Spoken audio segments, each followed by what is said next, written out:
Seja bem-vindo ao curso básico de Teologia Boanerges.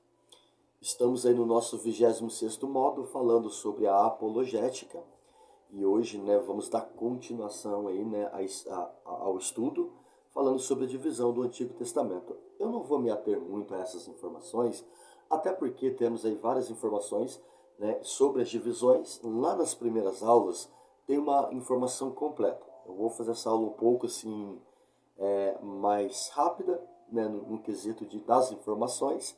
Aquilo que eu achar proveniente falar aqui eu vou estar trazendo para você, mas você vai ter sua apostila em mãos, pode dar uma pesquisada melhor, até porque falando sobre a divisão do Antigo Testamento, nós já temos aí esse contexto.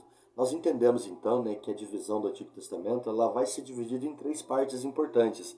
A lei, que é os primeiros 5 livros da Bíblia, os Pentateucos, ou chamado como Pentateuco, os profetas, que vão falar dos profetas menores, dos profetas maiores, tá? Depois temos também os escritos ariográficos, que são os livros que vão compor logo após os profetas, os livros poéticos e os livros históricos, tendo essa comparação.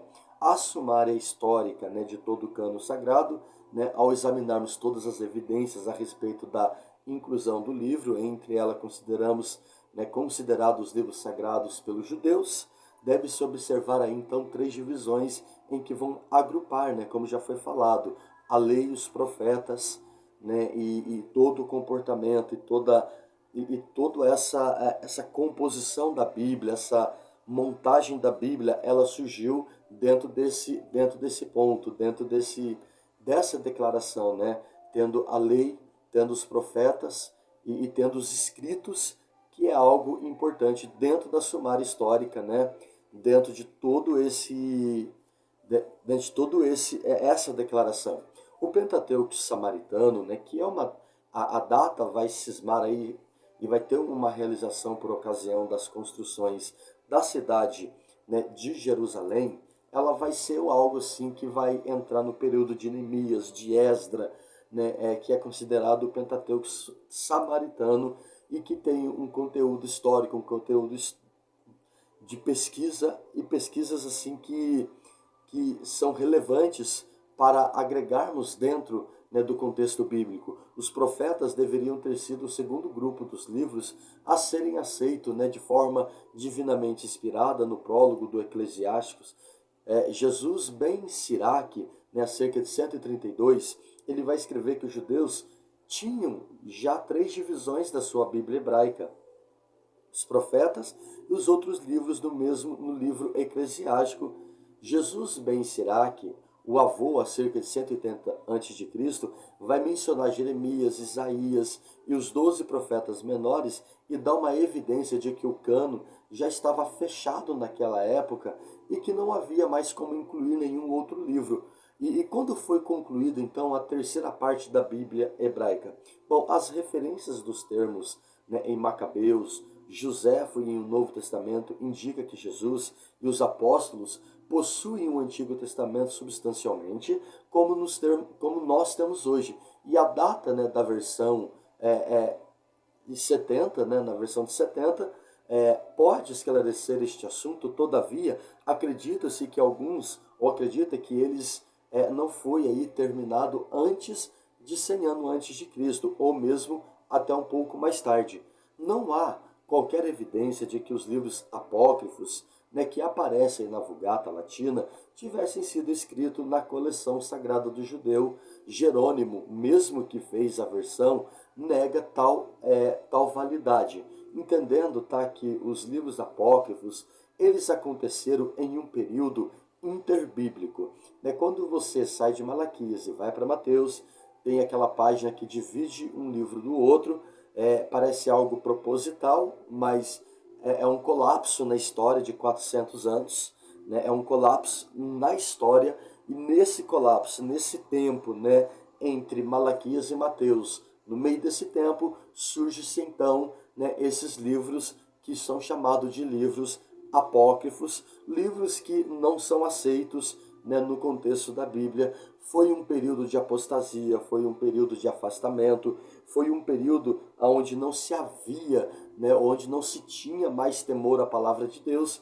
Quando Jesus chegou em um cenário totalmente político e uma política totalmente corrompida, né? E Roma já estava no poder, Roma já estava no governo e no domínio, e inclusive, né, no que diz respeito a Israel, a Jerusalém, Roma já estava dominando, já era uma dominância geopolítica, e naquele tempo eles estavam esperando o Messias para que pudesse então livrá-los, né, daquele ambiente. Porém, o que vai acontecer é que Jesus não veio exatamente para fazer isso. O que Jesus veio foi restabelecer o homem no seu relacionamento para com Deus e assim então poder, a partir dali, trazê-los de novo. Trouxe esse contexto histórico nesse colapso para você entender. Bom, a doutrina da inspiração, ela é afirmada pela própria Escritura, ou seja, reivindicar a Bíblia a infalibilidade para si mesma, bom, às vezes tem sido levado, né, a argumentos a própria Escritura, mas nós conhecemos e entendemos que toda a Bíblia, ela é constituída, ela é a palavra de Deus, João 10,35, e a Escritura não pode falhar, elas têm as mesmas implicações dos mesmos versículos.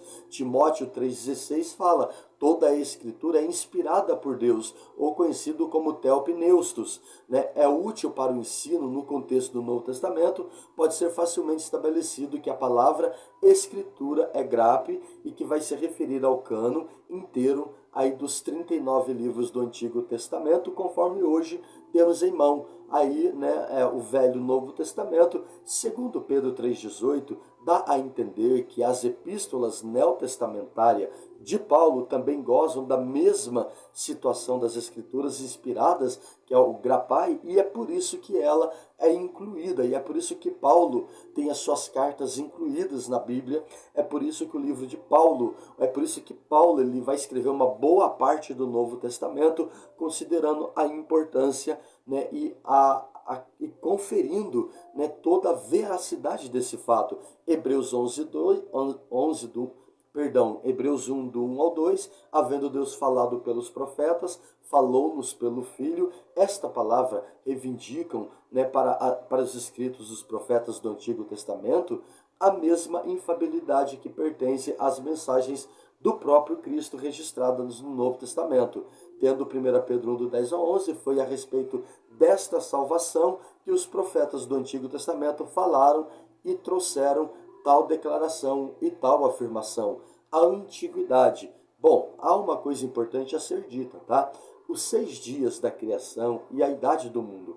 Uma leitura superficial de Gênesis capítulo 1 deixa a impressão que o processo inteiro da criação levou 6 dias, né, de 24 horas cada. Se tivesse sido a verdade, a intenção do autor hebreu, dedução questional, conforme será demonstrado a seguir, né, estaria em condições aí, tá, com a pesquisa científica moderna, que indica que o planeta Terra foi criado há vários milhões de anos, no século XIX, a evidência principalmente em favor desta extrema antiguidade, que era, porém, computada como sendo muitos anos, que é atualmente, achava-se no ritmo pelo qual, né, a sedimentação da água é depositada em tempos modernos. No Golfo do México, aí, se a dimensão ela vai se depositar na medida de alguns poucos centímetros de anos, mas a camada sedimentada chega até 9.000 metros e foram achados, indicados, passagens bem mais do que 100.000 anos. Isto seria válido com algum argumento só pela hipótese, né, informativa, ou seja, que as forças naturais da erosão, a sedimentação, né, e a ação magmática ou vulcão têm operado, né, nas áreas antigas exatamente da mesma maneira que hoje vem operando. Quando lemos a Bíblia, é importante compreendermos e entendermos que cada contexto histórico falado por ela não foi exatamente feito naquele exato momento, ou até mesmo naquele mesmo momento. Há um colapso de tempo, há um tempo, lembra quando Deus sempre faz uma promessa ela pode cumprir logo que imediatamente, como pode cumprir há muitos anos depois. Ou seja, mas Deus não deixou de cumprir a sua boa palavra. Muito pelo contrário, Deus é poderoso para poder fazer o que ele tem que fazer em todo o contexto histórico e nos trazer, então, todas as informações. E temos então, a criação, temos então, toda essa comparação. Você precisa, estudar minuciosamente esse contexto. Temos aí a palavra Yom, que vai representar, um dia literal de 24 horas. Gênesis capítulo 1, do 3, 2. E nos dá um relatório de uma semana literal, no qual Deus ele completou e restaurou o caos, em toda a criação, registrada em Gênesis 1, que tinha sofrido uma catástrofe, possivelmente, na mesma época, qual Satanás e seus anjos foram expulsos da presença de Deus. O apoio para esta tal interpretação, ela tem sido alegamente descoberta em Isaías 45:18, quando se lê que Deus não criou a terra em vão, ou para ser um caos. Hebreus fala sobre isso. Abu é a mesma palavra para vazia, Gênesis 1:2, em Gênesis 1:1, deve indicar a criação completa e perfeita, anterior ao estado caótico mencionado em Gênesis 1:2, pois esta é a única conclusão, que se pode tirar em Isaías 45:18, quando se interpreta assim, mas esta interpretação encontra uma dificuldade em Baú ou em Boú, em 45:19, significa claramente em vão. Pode-se então ser notado, quanto a este assunto, que o verbo era em Gênesis 1:2, pode razoavelmente ser traduzido e veio a ser a frase sendo interpretada, e a terra veio a ser sem forma e vazia. Só uma catástrofe cósmica poderia explicar então tal interpretação, e é insustentável pelas leis da exegese, mas se confronta, em duas dificuldades principais dentro desse contexto. Esta interpretação significa, vai significar então que a plena grandiosidade da criação original recebe apenas uma criação que se deduz a estas palavras. No princípio criou Deus os céus e a terra, deixando claro, que foi criado, foi transformado por Deus. O segundo ponto significa também que é inspirado o livro das origens. Não teria nada para dizer acerca da ordem do processo criativo de Deus. Talvez seja conveniente, então, mencionarmos aqui que certos defensores da Bíblia, desta teoria, muitas das vezes enfrentariam, as especulações altamente questionáveis quanto à posição original de Satanás presidindo o culto de Yahvé num Éden pré-catastrófico, embelezado com árvores carregadas por joias, comparando o príncipe de Tiro, de Ezequiel capítulo 28, com o próprio Satanás, e Jeremias 4, do 23 ao 26, também tem sido enquadrado nessa mesma teoria catastrófica, dando uma expressão de Tou, o Aú, que é sem forma e vazia, achada em Gênesis 1:2, explicando as coisas assim, indica que antes da catástrofe existiam cidades e homens que foram destruídos algum tempo entre Gênesis 1 e 2, em Gênesis 1 e 2. Então há um tempo de colapso, como eu falei, e representa toda a criação e toda a corporação dessa história. E essa representação na revelação, isto é, os 6 dias literais, ou possivelmente numa visão, se representa a Moisés o drama inteiro, ou seja, Deus construiu, houve um colapso de tempo, mas depois em 6 dias houve então uma construção em que Deus ele simplesmente restaurou aquela terra, ele transformou aquela terra e ele trouxe de novo à vida aquilo que toda aquela destruição trouxe, E há muitas informações a serem ditas, há muitas informações a serem colocadas, porém precisamos considerar a palavra de Deus na observância, dentro de toda a sua colocação, dentro de todo o seu comportamento, porque criou-se a ideia, entre o criacionismo bíblico e o evolucionismo moderno, que é uma questão mais fundamental do que natural, ou das naturezas. Nos dias da criação, é relacionada com o fato, né, de que a criação ser divina em um contraste com as teorias rivais da teoria do universo, tais como o evolucionismo, o darwinismo, o evolucionismo, conforme a sua formulação de Charles em sua obra de origem, em 1858, ele procura explicar a origem, né, e a espécie biológica na seleção da natural e os seus desígnios em questão a tudo que foi criado, né, quanto a essa questão mais fundamental, ou mais fundamentada, toda a origem, toda a matéria, né, de Darwin, tudo que ele vai explicar dentro de todo esse comportamento, dentro de toda essa informação, né, o argumento de Darwin tirado dos dados da embriologia, demonstrativo, cheio de falácias, segundo o seu raciocínio, o feto ao desenvolvimento no útero, né, vai recapitular a totalidade do seu passado evolucionismo.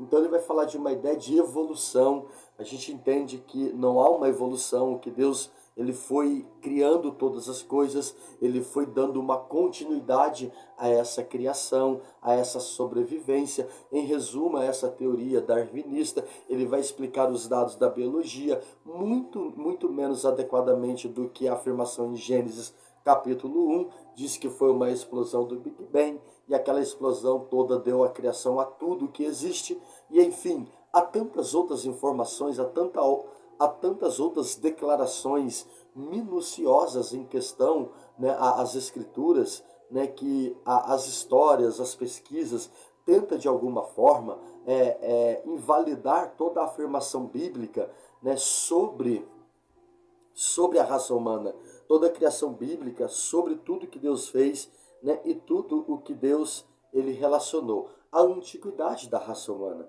desde as primeiras descobertas, né, dos fósseis e dos artefatos, o homem pré-histórico feito na década de 1850, a antiguidade da raça humana, ela tem sido constituída, né, por um problema, né, de reconciliação com o relato de Gênesis. Segundo estimativas modernas, o assim chamado o homem, né, descoberto em Kent, na Inglaterra, né, Pittencroft, Achas em Javas ou Sinatropt, descoberto em Pequim, viviam em qualquer época entre 200 mil a 500 mil anos.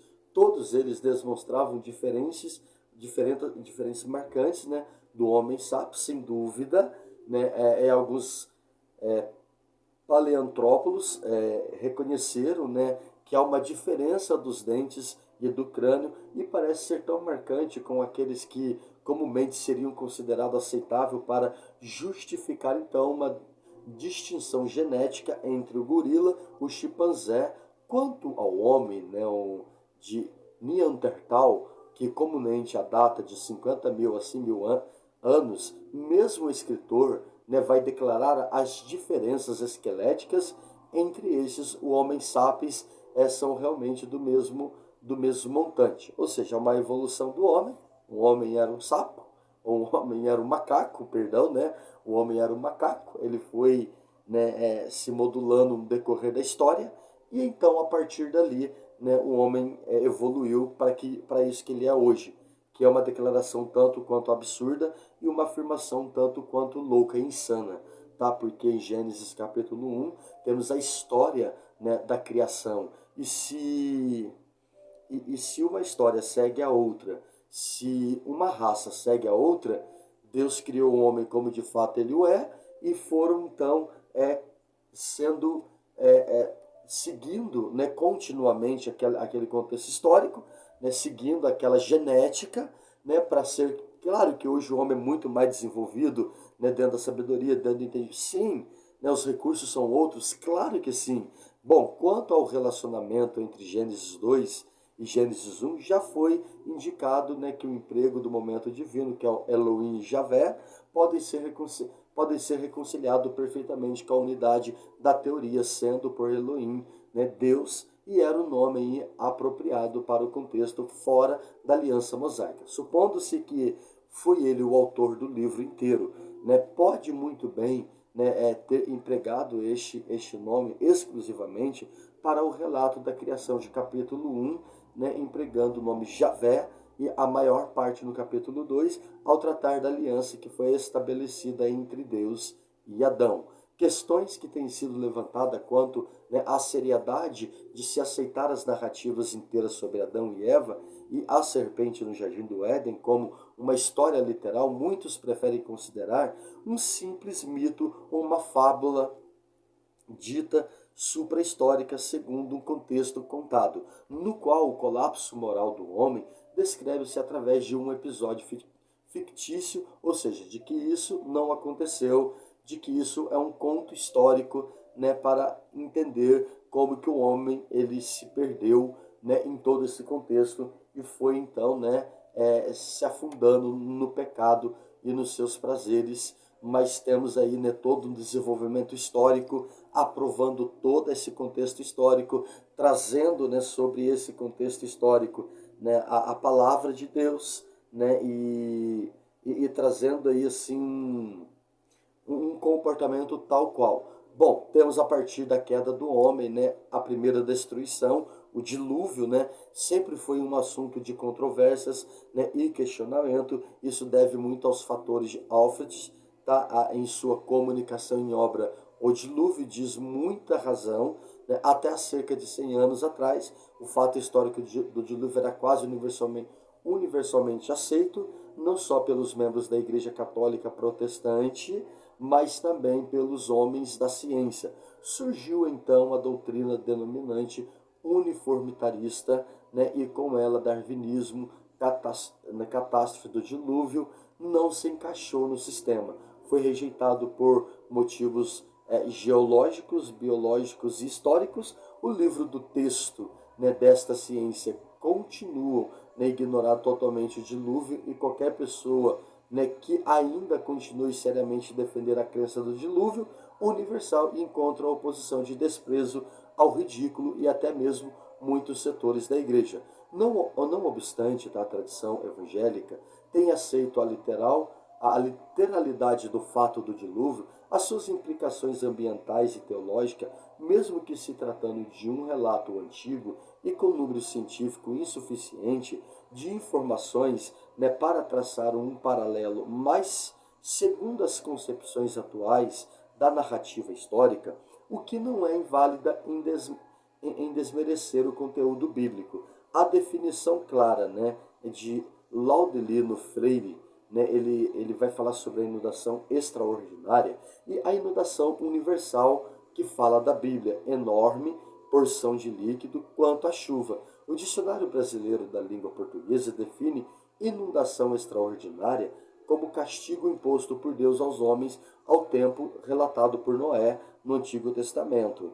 Né, a grande quantidade de líquido, né, chuvas copiosas e territorial. A Bíblia, o dilúvio, é o derramar do juízo de Deus sobre toda a impiedade do homem. A Bíblia vai afirmar, né, a própria Bíblia vai afirmar que as provas intrínsecas da Bíblia constituem um argumento que ninguém consegue refutar, que ninguém consegue bater contra, a não ser que entrem no santuário do livro, do santo, do escrito, e façam a pesquisa. A Bíblia toda confirma o dilúvio, senão vejamos, né, aí tem vários textos que vão afirmar as características, né, dos povos pré-diluvianos, características dessa terrível corrupção moral da humanidade antediluviana são três: a universalidade, né, o pequeno estupim que os homens acendeu com o fogo da desobediência a Deus. Depois temos a totalidade, cada indivíduo pecava e não se arrependia da sua maldade, e a continuidade, todo o desígnio do seu coração era contínuo e por isso Deus então decidiu pôr um fim a isso.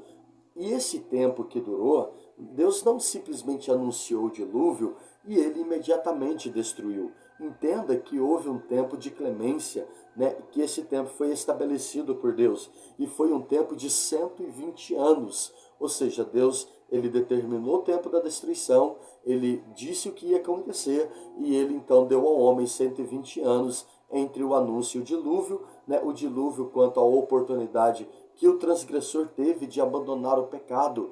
Como está acontecendo nos dias de hoje? Jesus ainda não veio, não é porque não é tempo, é porque ele está dando tempo, diferente de ser tempo, porque o tempo pode ser a qualquer hora, ele vai vir a qualquer hora, mas de verdade ele está dando tempo e ele está preparando o homem para o retorno, assim como ele preparou, né, o povo, né, de Noé para que pudesse então arrepender, né, para que pudesse então vir. E Deus falou a Noé: eu resolvi destruir toda, né, mas toda a raça humana. Temos então aqui agora uma construção gigantesca, né, desta arca, tá? E uma construção, sim, muito importante, que o comprimento, o côvado pode variar conforme os pesquisadores, entre 45 até 60 centímetros, tomando em questão de côvados. Então temos agora a construção aí, né, que da arca, em que Deus vai falar para Noé, e Noé então ele constrói a arca e ele começa então o trabalho que vai durar 120 anos. Quando veio o dilúvio? Determinar o tempo exato quanto veio o dilúvio não é uma tarefa tão simples quanto parece.